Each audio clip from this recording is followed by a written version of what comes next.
À Paris et à Vienne ont lieu, à partir de 1814, des congrès qui doivent réorganiser l'Europe après les guerres napoléoniennes.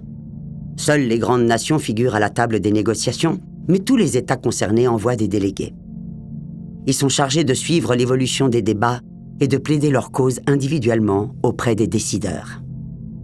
La République de Genève sait qu'elle ne peut plus faire cavalier seule. Elle n'a d'autre choix que de se tourner vers la Suisse, alliée de longue date. Cependant, ce rattachement n'est pas si évident. Le territoire genevois est morcelé et ne possède aucune frontière commune avec un canton. Pour obtenir son rattachement et son désenclavement, Genève mandate François d'Ivernois et Charles Pictet de Rochemont. Ce dernier, ancien diplomate, vit retiré dans sa propriété de Lancy où il élève des moutons mérinos, activité pour laquelle il fait figure d'expert en Europe. Comme fondateur de la Bibliothèque britannique, revue qui a excellente presse, il dispose d'un réseau important en Angleterre comme sur le continent.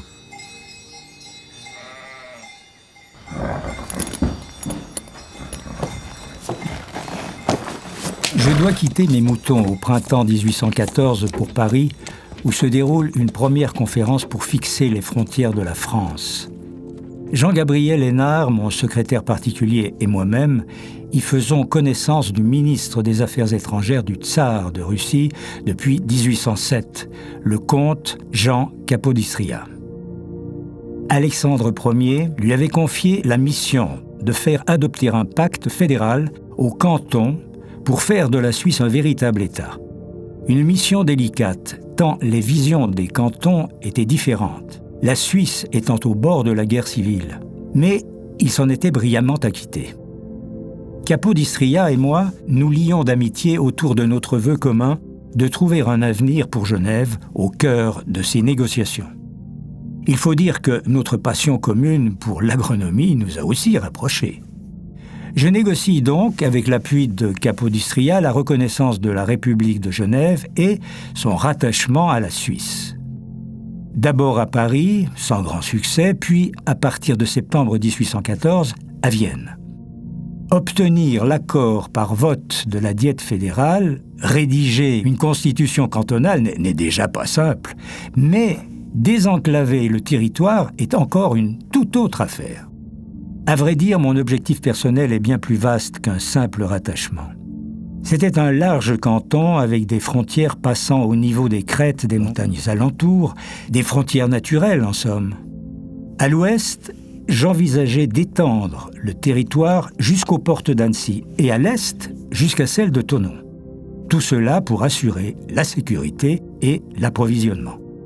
D'autres projets sont encore plus ambitieux, imaginant un territoire reliant même Genève au Valais. Ma vision est bien difficile à faire passer, et pas seulement auprès de la France et du Piémont-Sardaigne, à Genève aussi. Beaucoup de catholiques et fort peu de protestants dans ce découpage-là, sans compter de trop nombreux pauvres. Nous ne sommes pas aidés par la France.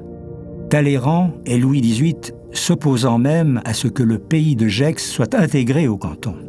Et sans la région de Gex, les terres genevoises ne touchent pas la Suisse.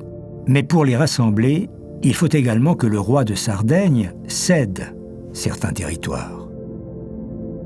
Après le congrès de Vienne, qui se termine en juin 1815, nous devons encore nous rencontrer au second congrès de Paris, ainsi qu'à Turin, pour qu'enfin, au 16 mars 1816, l'affaire soit entendue. Le canton est donc dessiné bien plus modeste que je ne l'avais imaginé. Des terres côté France pour rallier la Suisse et du côté sarde pour désenclaver le mandement de Jussy. Ces frontières ne bougeront plus durant les siècles à venir.